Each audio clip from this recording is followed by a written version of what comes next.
तर श्री स्वामी समर्थ आज जो अनुभव सांगणार आहे तो अंगावर काटा आणल्याशिवाय राहणार नाही. तर अनुभव पूर्ण शेवटपर्यंत ऐका बरं का. तर खूप सुंदर अनुभव आहे त्यांचा. एक वेळा त्यांनी असंच स्वामींचे म्हणजे खूप मोठा अनुभव होता तो. त्यानंतर त्यांना स्वामींची परिचिती आली आणि त्यांनी जी प्रार्थना केली होती ती त्यांची इच्छा पूर्ण झाली. पहिले ना त्यांना स्वामींबद्दल असंच दुसऱ्यांनी सांगितलं आणि त्या खूप मोठ्या संकटात होत्या.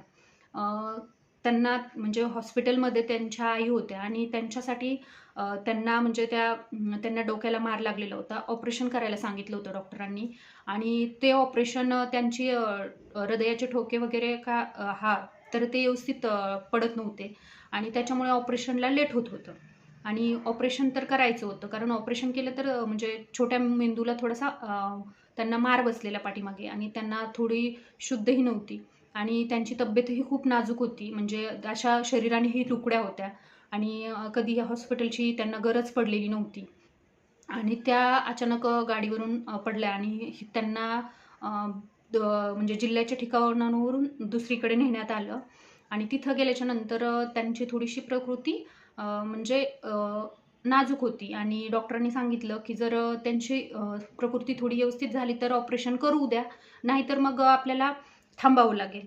आणि मग त्यांना त्या दिवशी खूप टेन्शन आलं माझ्या आत्यांना की आता काय करू मी? म्हणजे तर त्यांनी संध्याकाळी त्यांच्यासोबत त्यांच्या मामी वगैरे होत्या. तर त्यांनी त्यांना सांगितलं की तुम्ही स्वामी समर्थ महाराजांच्या मठातून मी विभूती घेऊन आलेली आहे. ती पहिली त्यांना हे करा आणि त्यांनी संध्याकाळी तिथून त्या हॉस्पिटलला गेल्याच्यानंतर त्यांनी तसं केलं. त्यांच्या आईंना ती विभूती हे करून दिली आणि त्यांनी मनोमन स्वामींसाठी काहीतरी मी असं करेल की हे सगळं व्यवस्थित होऊ दे, माझ्या आईची तब्येत व्यवस्थित होऊ दे, बरी होऊ दे, ते ऑपरेशन सक्सेस होऊ दे. स्वामी महाराजांना त्या काय बोलल्या हे मी तुम्हाला नंतर सांगते. आणि त्यानंतर त्यांनी जे बोलल्या ते सकाळी डॉक्टर आले आणि ते सगळं काही व्यवस्थित ICUमध्ये होत्या आणि सगळं काही म्हणजे हे झालं होतं, त्यांचं प्रकृती एकदम ठीक होती आणि डॉक्टरांनी डायरेक्ट सकाळी डिसिजन घेतला की आता आपण ऑपरेशन करू शकतोय. म्हणजे एका रात्रीमध्ये आणि काही तासांमध्ये हा चमत्कार झाला आणि महाराजांच्या कृपेने त्या त्या आमच्या आजीच होत्या. त्यासुद्धा खूप म्हणजे ठणठणीत बऱ्या झाल्या आणि ते ऑपरेशन सक्सेसफुली झाले. तिथून पुढे म्हणजे देवाची कृपा म्हणावी आणि तेव्हापासून माझ्या त्या स्वामी सेवेत आल्या आणि महाराजांची ही खूप मोठी त्यांच्यासाठी म्हणजे खूप मोठा अनुभव होता हा स्वामींचा आणि मग त्या तिथून पुढे त्यांना अजून खूप अनुभव येत गेले. पण हा त्यांच्या म्हणजे जे त्यांनी स्वामींकडे मागितलं आणि ज्यावेळेस त्यांच्या डोळ्यातून फक्त आणि फक्त पाणी येत होतं आणि आईची काळजी, आता प्रत्येक मुलीला आपल्या आईबद्दल काय वाटतं आणि ज्यावेळेस अशी गोष्ट आपल्या कानावर येते, त्यावेळेस किती काय म्हणजे मनाची अवस्था होत असेल.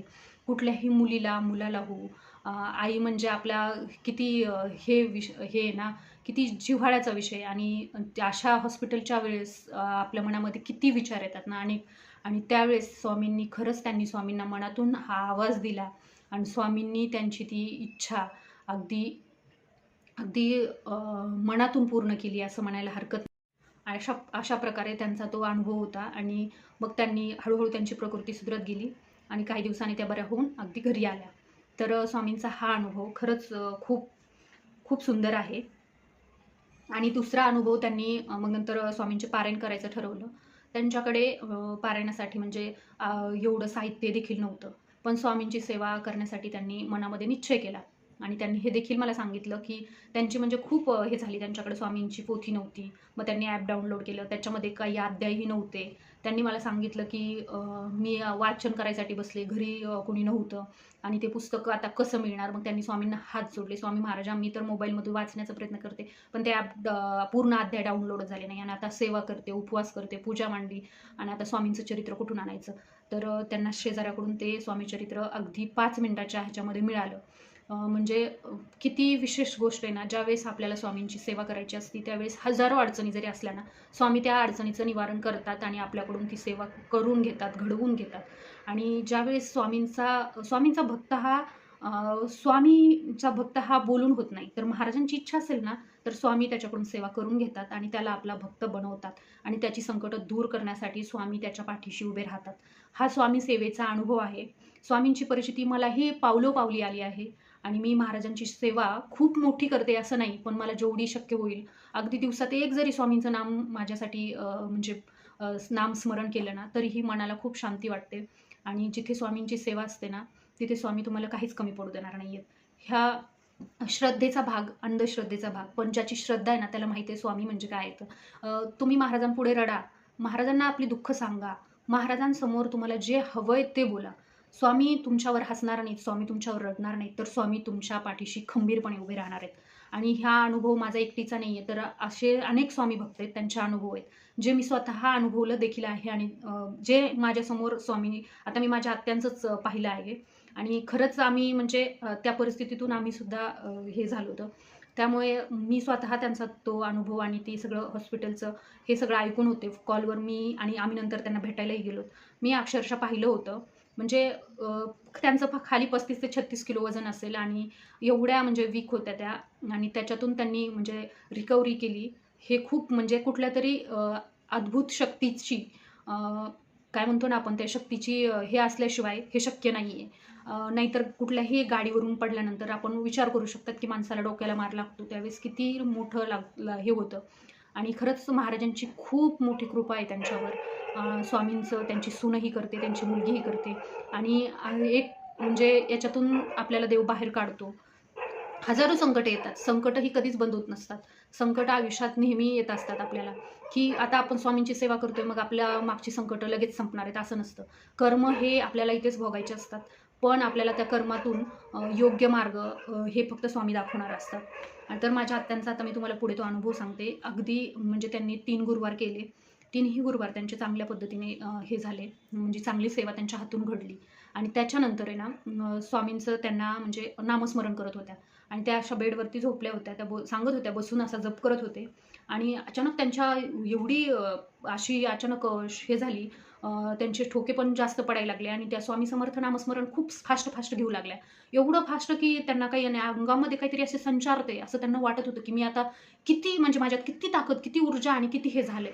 ह्याचं त्या अनुभवत होत्या हे, की असं मला का होतंय, की मी एवढं फास्ट स्वामींचं नामस्मरण करते. आणि त्यांनी डोळे बंद केले तर अक्षरशः स्वामी त्यांना असे फरशीवरती असे उभे राहिलेले दिसले स्वामी. आणि काही क्षणांमध्येच ते त्यांच्यामध्ये संचारलेले दिसले. हा अनुभव त्यांना म्हणजे एवढा हे झालं ना, त्यांच्या अंगावर जणू अर्धा ते 1 तास असा काटा उभा राहिला होता. आणि अंगावरती 2-4 कपडे घेऊन झोपा होती, एवढी थंडी आणि ताप आला होता. तर हे खूप म्हणजे त्यांना त्यावेळी काही समजलंच नाही, की नेमका हा प्रकार माझ्यासोबत काय घडतोय म्हणून. असं असू शकतं का, की खरंच अशा गोष्टीवर विश्वास ठेवायचा का? ह्या सुद्धा त्या ह्या म्हणजे हे झाल्या अशा एकदम घाबरून गेल्या, की असं का होतंय? मी तर स्वामींची सेवा करत होते आणि मला एवढी भयानक असली कसली प्रचिती आली, की फार मला मी आजारी पडून एवढी माझ्यात हे झाली. त्या तर एकदम हेलावून गेल्या. आणि नंतर मग हे त्यांनी एका स्वामी सेवेकरांना सांगितलं. म्हणजे त्यांनी सुद्धा सांगितलं, की हे जरा थोडं वेगळंच आहे. स्वामी सेवेत म्हणजे तुम्हाला ही खूपच वेगळी प्रचिती आली आहे. तर त्यांनी सांगितलं, तुम्ही महाराजांच्या मठात जाऊन, केंद्रात जाऊन तिथे एखाद्या मठात जे काका असतात त्यांना विचारा. आणि मग त्यांनी त्यांच्या वडिलांकडून ते मठात वडिलांना पाठवलं. आणि मग ते आमचे आजोबा तिकडे गेलेले. आणि तिकडे गेल्याच्या नंतर त्या काकांनी सांगितलं, की अजून त्यांना 7 गुरुवार करायचे सांगितले होते. आणि म्हणले, काही नाही, महाराजांची सेवा जो करतो ना त्याला परिचिती येते आणि स्वामी कुठल्या ना कुठल्या रूपात त्यांना दर्शन देतात. तर असाच काहीसा प्रसंग त्यांच्यासोबत घडला आहे, की महाराजांना त्यांची सेवा म्हणजे हे झाली आहे, पावन झाली आहे. त्या महाराजांपर्यंत त्यांची सेवा पोहोचली. आणि म्हणून महाराजांनी त्यांना ही भेट किंवा दर्शन, ही परिचिती आणि कुठलं हे दाखवून दिलं आहे.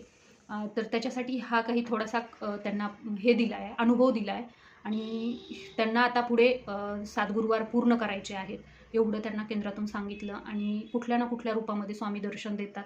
तर त्यांना ही परिचिती आली. त्याच्यानंतर त्यांना असे खूप अनुभव, 2-4 अनुभव येऊन गेले, ज्याच्यातून ज्या गोष्टी अशक्य होत्या त्या देखील घडत गेल्या. तर स्वामींचा खूप मोठा म्हणजे हे महिमा म्हणावा लागेल. जो कोणी स्वामींची सेवा करतो त्याला अनुभव आणि परिचिती आल्याशिवाय राहत नाही. जे तुम्ही स्वामींकडे मागाल ते तुम्हाला स्वामी देतील. हे मी पूर्णपणे सांगू शकते, कारण माझ्याही आयुष्यात असे खूप अनुभव आले आहेत. जे मी स्वामींकडे म्हणजे मागितलंय ना, ते देवाने दिलंय हे म्हणायला हरकत नाही. संकट हे बघा हजारो लोकांच्या नाही, लाखोंच्या लोकांच्या आयुष्यात आहेत. कोणीच असं ह्या जगामध्ये कोणीच बिना ह्याचं दुःखाचं किंवा बिना संकटाचं किंवा त्याला कुठलाच त्रास नाही आहे, असं ह्या जगामध्ये कुठलीच व्यक्ती नाही आहे. पण त्यातूनही काही वेगळ्या मार्गावर जातात. काही मार्ग सुचत नाही आहे, चुकीच्या रस्त्यावर जातात, त्यावेळेस आहे ना फक्त स्वामींच्या सोबत चला. स्वामी तुम्हाला योग्य मार्ग दाखवत राहतील आणि स्वामी जो मार्ग दाखवतात ना, तो तुमच्यासाठी योग्यच असतो. स्वामी तुम्हाला संकटातून बाहेर काढण्यासाठी प्रयत्न करतील आणि ज्यावेळेस संकटात असाल ना तुम्ही, माणसापेक्षा ना फक्त स्वामींवर विश्वास ठेवा. तुमच्या आयुष्यात नक्की बदल होणार. याची मी पूर्ण म्हणजे गॅरंटी देते, की स्वामी सेवेत जो येतो ना, त्याला माहिती आहे स्वामी म्हणजे काय तर. स्वामी समर्थ महाराजांची सेवा जो कोणी करेल, म्हणजे असं महाराज म्हणत नाहीये, तू माझी सेवा रात्रंदिवस कर, माझं नामस्मरण सदैव करत राहा, तू मला हेच कर, तू अक्कलकोटलाच ये. तर असं काही नाही. मी सुद्धा अजून अक्कलकोटला गेलेली नाही आणि मी महाराजांना फक्त एवढंच बोलते, ज्यावेळेस तुम्ही मला बोलवता त्यावेळेस मी तुमच्या सेवेसाठी येणार आहे. जसं मला तुम्ही तुमच्या सेवेत आणले, तुम्ही माझ्याकडून सेवा करून घेताय, तुमची इच्छा असेल तरच तुम्ही ते करतात. नाहीतर झाडाचं पानसुद्धा तुमच्या इच्छेशिवाय पडणार नाही. एवढी हे की ज्यावेळेस मला पारायण करायचं होतं आणि ते उद्याच करायचं होतं, तेव्हा स्वामींनी पारायण करून घेतलं. तसंच महाराज ज्या भक्ताकडून त्यांना सेवा करायची असते ना, ते नक्की करून घेतात. आणि तसंच माझ्या आत्याकडूनही स्वामींनी तशीच सेवा करून घेतली असं म्हणायला हे नाही आहे.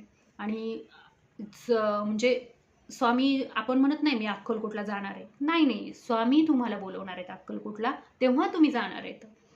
तुम्ही अक्कलकोटला नाहीत जात, स्वामी तुम्हाला घ्यायला येतात आणि मग तुम्ही जातात. स्वामींच्या दर्शनासाठी आपण नाही जात, तर महाराज स्वतः आपल्याला बोलवतात. तर तेव्हाच जायचं अक्कलकोटला जेव्हा स्वामींचा बुलावा येईल. श्री स्वामी समर्थ.